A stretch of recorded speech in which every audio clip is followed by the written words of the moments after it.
오늘 하나님께서 우리에게 주신 말씀 보겠습니다. 로마서 12장 1절에서 2절 말씀입니다. 로마서 12장 1절에서 2절입니다.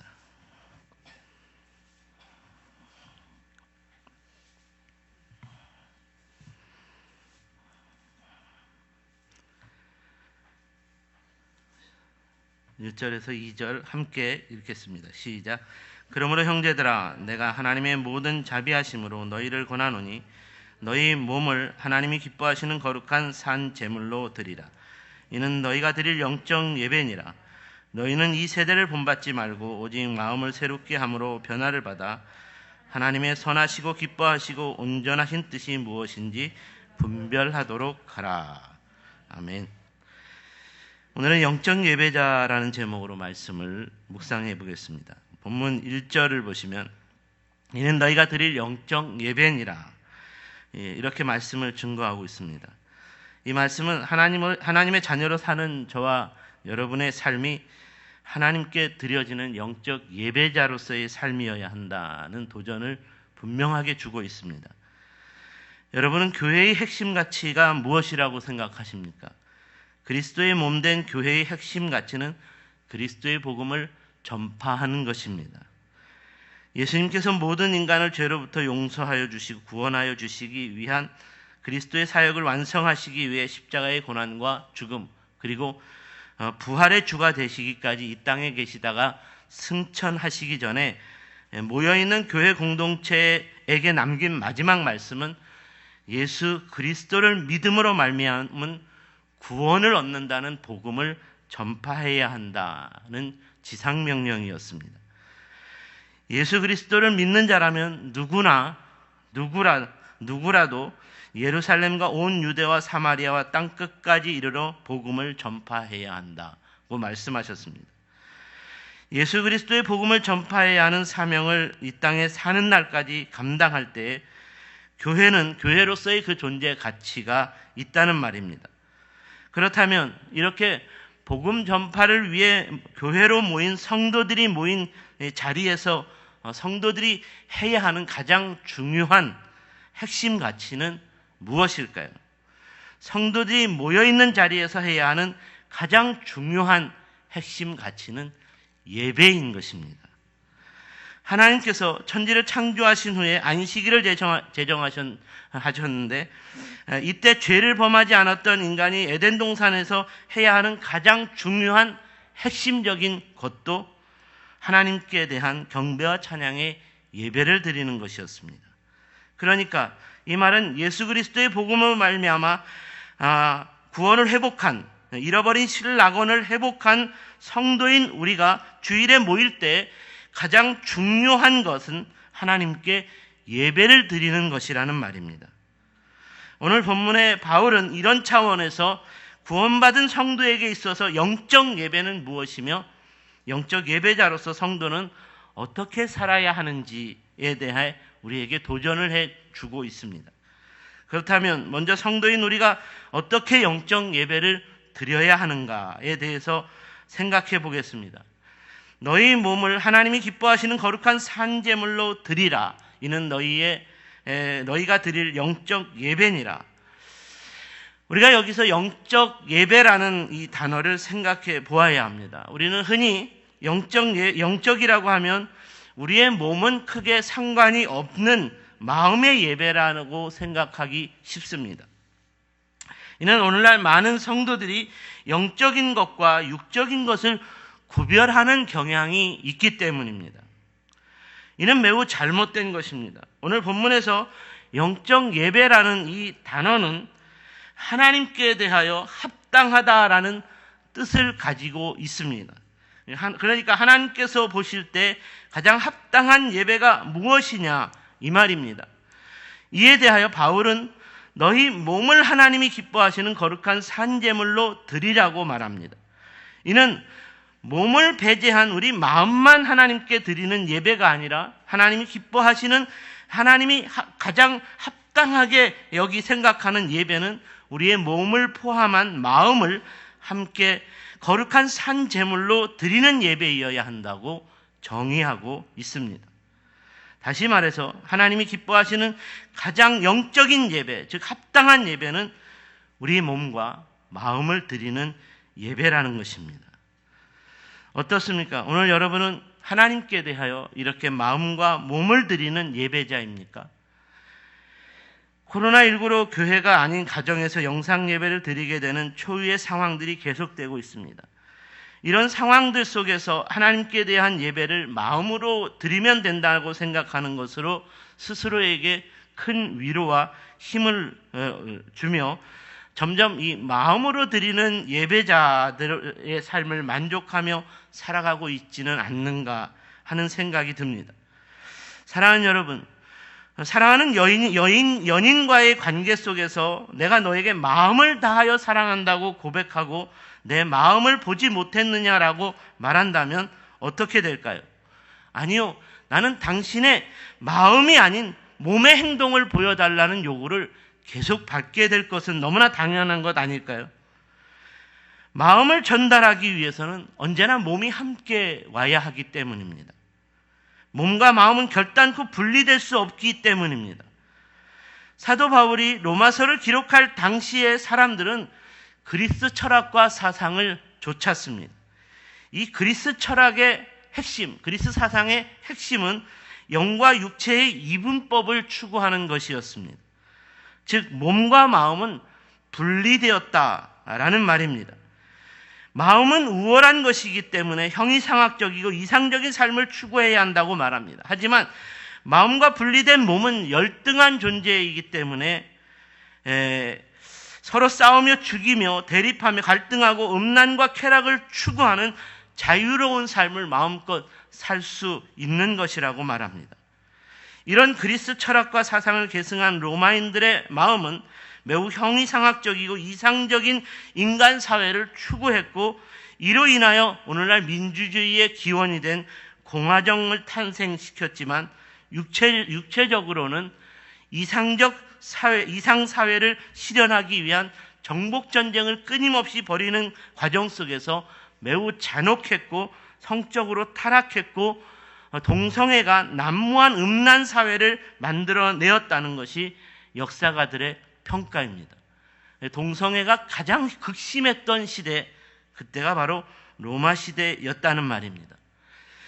그러니까 이런 시대 속에서 바울은 말합니다. 너희 몸을 하나님께 거룩한 산 제물로 드려야 한다. 너희 몸과 마음이 드려지지 않는 예배는 영적 예배일 수 없다. 마음으로는 주님을 믿고 따르겠다고 하면서 몸은 세상을 좋아하고 몸은 음란과 방종에 내동댕이 치고 몸은 술에 취해 즐기기를 즐겨야 한다면 이런 사람은 영적 예배자일 수 없다는 말입니다. 바라기는 오늘 이후로 저와 여러분의 예배는 우리 주님이 기뻐하시는 온전한 영적 예배가 되었으면 좋겠습니다. 이를 위해서 거룩한 산제물로 우리 몸과 마음을 하나님께 드리는 영적 예배자가 될 수 있기를 축복합니다. 그렇다면 이런 영적 예배자로서의 삶을 위해 우리는 어떻게 살아야 할까요? 첫 번째로 영적 예배자라면 이 세대를 본받지 말아야 합니다. 이에 대한 교훈은 본문 2절에서 찾을 수 있습니다. 너희는 이 세대를 본받지 말고, 여기서 이 세대를 본받지 말라는 것은 우리가 사는 세대의 외형적인 삶을 따라가지 말라는 뜻입니다. 영적인 예배자는 눈에 보이는 외형을 쫓아서 살지 않습니다. 이 세상은 눈에 보이는 것을 좋아하고 따르도록 요구합니다. 그래서 우리 눈에 보이는 좋은 집, 멋진 차, 예쁜 여자, 그리고 멋진 남자를 누구나 좋아합니다. 제가 지난주에 아내에게 멋진 남자로 보이고 싶어서 페이스북에서 홍보하는 여자라면 누구나 좋아한다는 3만 원짜리 향수를, 남자 향수를 인터넷으로 구입을 해서 온몸에 뿌렸습니다. 아내가 주책바가지라고, 그런다고 멋진 남자로 보이지 않는다는 핀잔을 주어서 아까운 향수값만 날려버렸습니다. 오늘날 우리 눈에 보이는 문화는 너무나 화려하고 자극적입니다. 누구라도 우리 눈에 보이는 문화, 우리 귀에 들리는 문화, 우리 코를 자극하는 문화에 사로잡히지 않을 수 없고 쫓아가고 싶을 정도로 강력한 힘이 있습니다. 집에서 TV 홈쇼핑 광고를 계속 보다 보면 어느덧 앉아서 전화를 걸고 있는 우리의 모습을 발견할 때가 한두 번이 아니지 않습니까? 참으로 오늘날 우리 눈에 보이는 외형들은 우리를 끌어당기는 강력한 힘을 가지고 있습니다. 바울이 살고 있던 로마 시대에도 이렇게 외형의 문화가 끌어당기는 힘이 매우 강력했습니다. 특별히 몸의 자유를 추구하는 삶에 아무런 규제가 없던 시대였기 때문에 팍스 로마나의 번영을 이룬 로마시에는 각 나라와 민족들의 문화가 한 곳에 모여 눈에 보이는 외형적인 문화의 광란의 축제를 끊이지 않고 벌였습니다. 이런 문화, 이런 시대였기 때문에 모든 사람들이 열광적으로 외형적인 문화를 좋아했고 따랐다는 말입니다. 하지만 하나님은 영이시니 보이지 않는 분이십니다. 성도인 우리는 눈에 보이지 않는 영이신 하나님을 예배하는 사람들입니다. 다시 말해서 우리 눈에 보이는 것보다 눈에 보이지 않는 것이 훨씬 더 중요하다는 것으로서 눈에 보이지 않는 거룩한 하나님을 믿고 쫓는 사람들이라는 말입니다. 그러므로 바울은 로마에 사는 그리스도인들에게 분명하게 말합니다. 너희는 이 세대를 본받지 말라. 너희가 진정한 그리스도인이라면 이 세대의 외형을 추구하지 말라. 그렇다면 우리에게 왜 이 세대를 본받지 말라고 하신 것일까요? 우리가 사는 이 세대는 눈에 보이지 않는 하나님을 믿지 않는 불신의 가치를 추구하기 때문입니다. 우리가 사는 이 세대는 눈에 보이지 않는 하나님을 싫어하고 그 하나님을 대적하는 문화를 이루며 살고 있기 때문입니다. 사랑하는 여러분, 여러분이 진정한 그리스도인이라면 이 세대를 바라보는 영적인 눈을 바로 떠야 하는 줄로 믿습니다. 우리가 사는 이 세대가 얼마나 하나님 앞에서 악하고 부정하며 거짓과 불의로 가득한 사단의 영에 사로잡혀 있는가를 영적인 눈을 뜨고 볼 수 있어야 한다는 말입니다. 진정한 그리스도인들이라면 이 세대를 본받지 말라는 차원에서 눈에 보이지 않는 하나님의 눈과 마음으로 바라보는 영적인 삶을 사는 사람들이기 때문에 이 세대에 속한 정치적인 색깔론, 이 세대에 속한 문화적인 어떤 갈등과 분열 가운데 사로잡히지 휩쓸리지 말아야 한다는 것입니다. 오늘 여러분은 어떻습니까?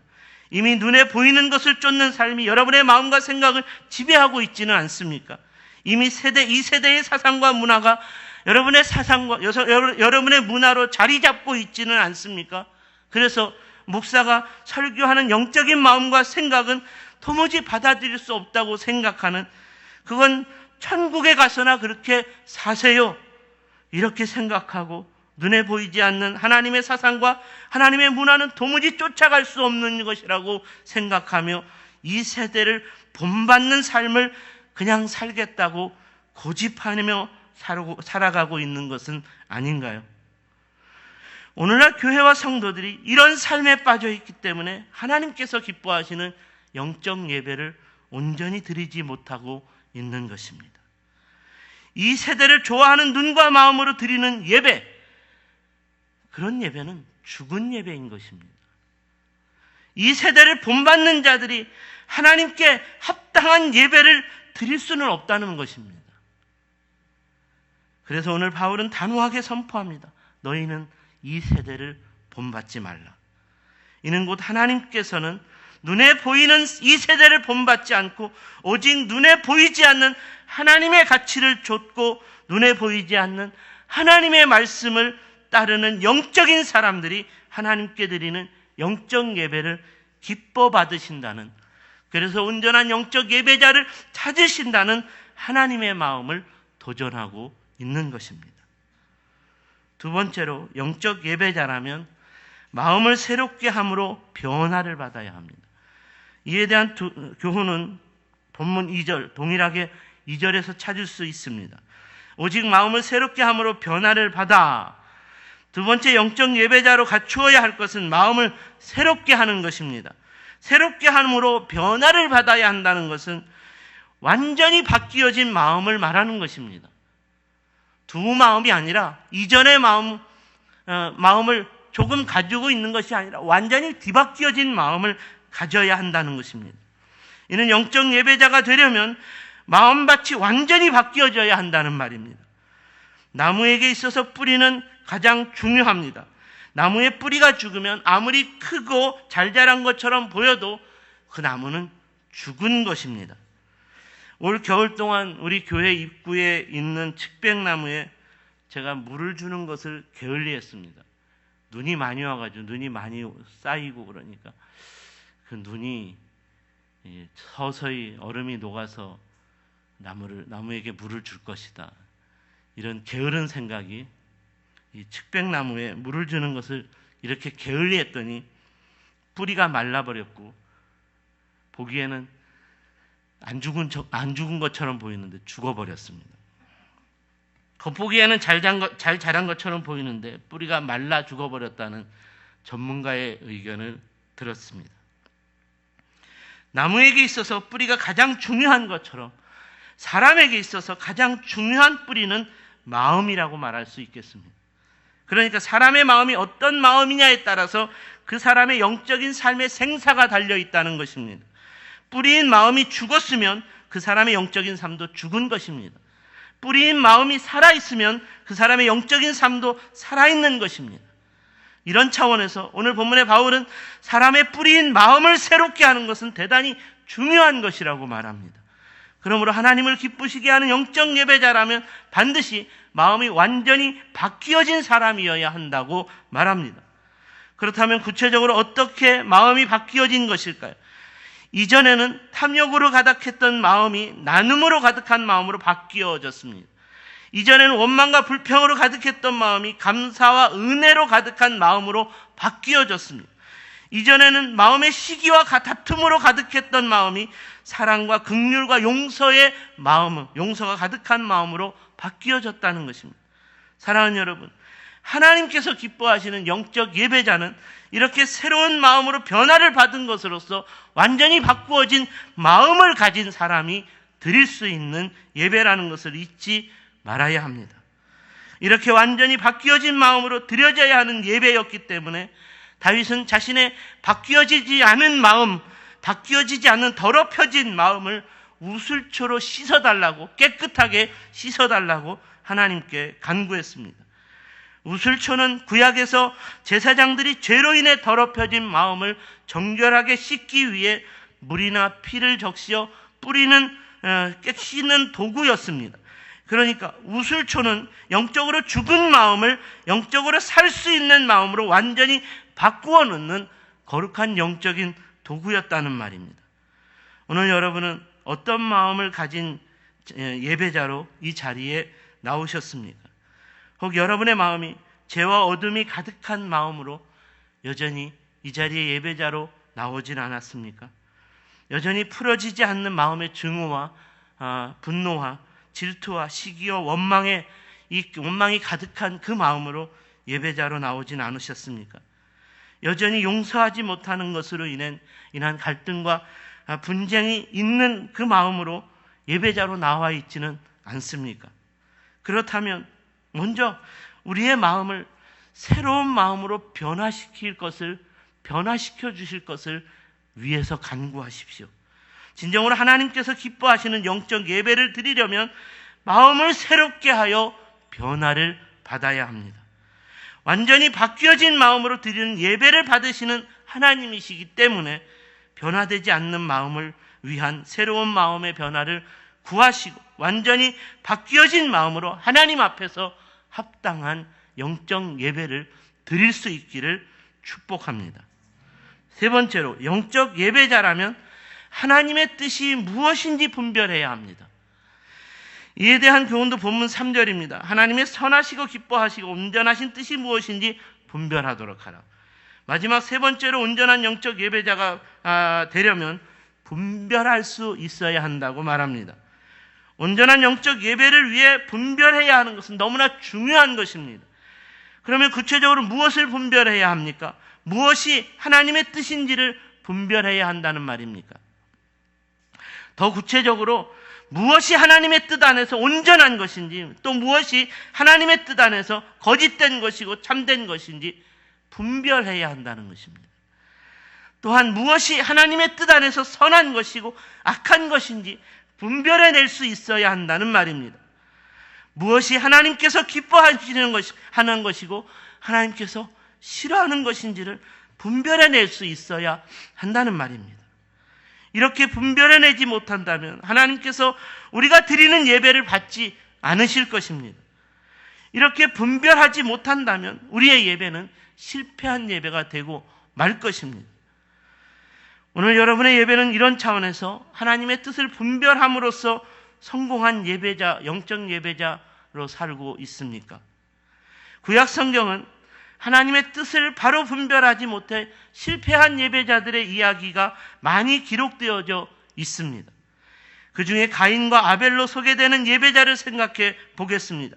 가인은 하나님의 뜻을 분별하지 못해 예배자로 실패했습니다. 그리고 가인은 하나님께서 자신의 예배를 받지 않으시는 것에 대한 하나님의 뜻을 찾지 않았고 분별하지 못했습니다. 그런데 가인은 하나님의 뜻을 분별하여 성공한 예배자 아벨을 미워했고 그를 죽였다고 합니다. 하나님의 뜻을 분별하는 예배에 실패한 자가 하나님의 뜻을 분별하는 예배에 성공한 자에게 배워야 하는 것은 너무나 당연한 것 아닐까요?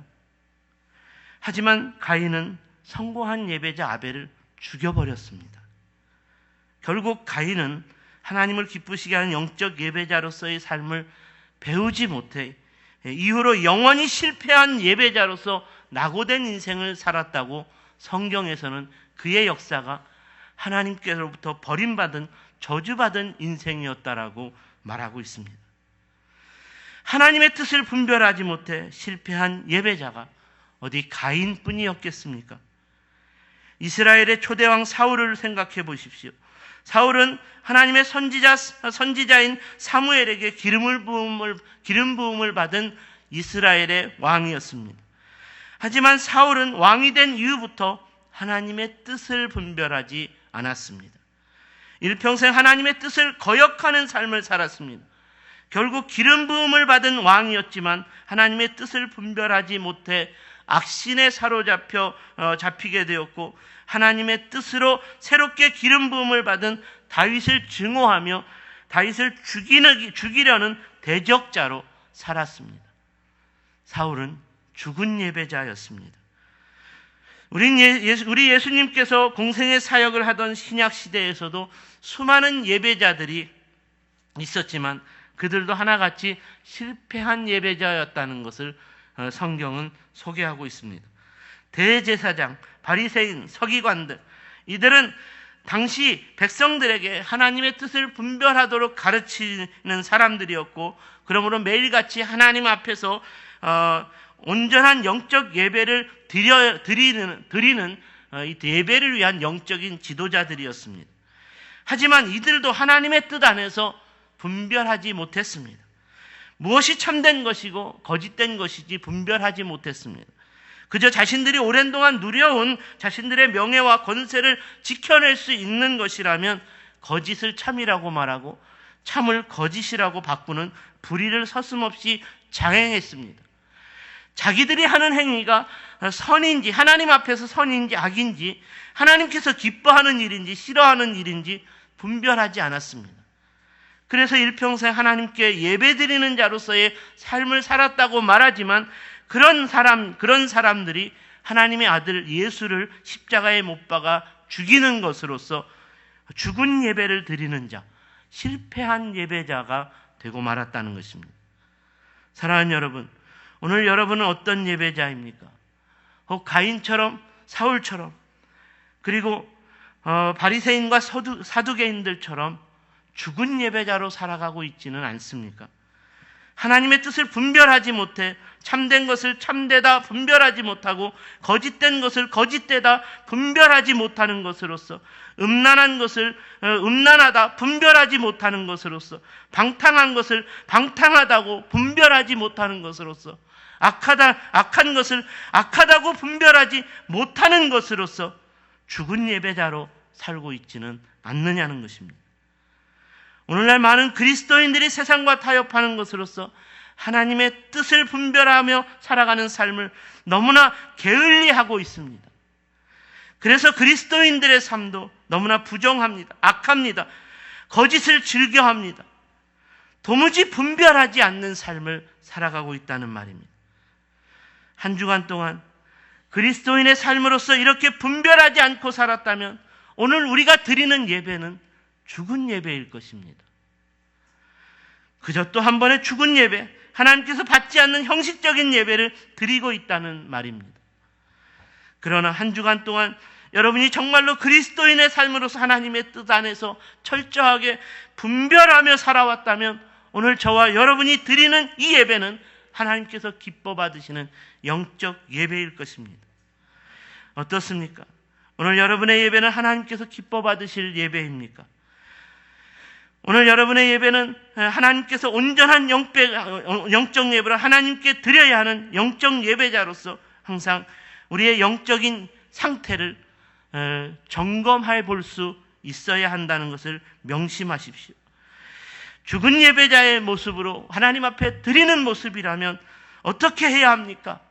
오늘 성경을 통해 바울을 통해 우리에게 주는 분명한 도전, 이 도전으로 우리는 돌이킬 수 있어야 할 것입니다.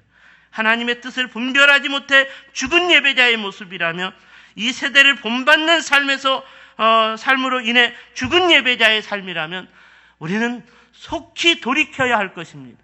속히 분별하는 것으로 돌이키고 속히 세대를 본받는 삶에서 영적인 눈을 뜨는 것으로서 돌이켜 새로운 변화를 이루어냄으로써 완전히 바뀌어진 마음, 주님이 기뻐하시는 완전히 바뀌어진 이 마음으로 하나님의 뜻이 무엇인지, 하나님을 기쁘시게 하는 일이 무엇인지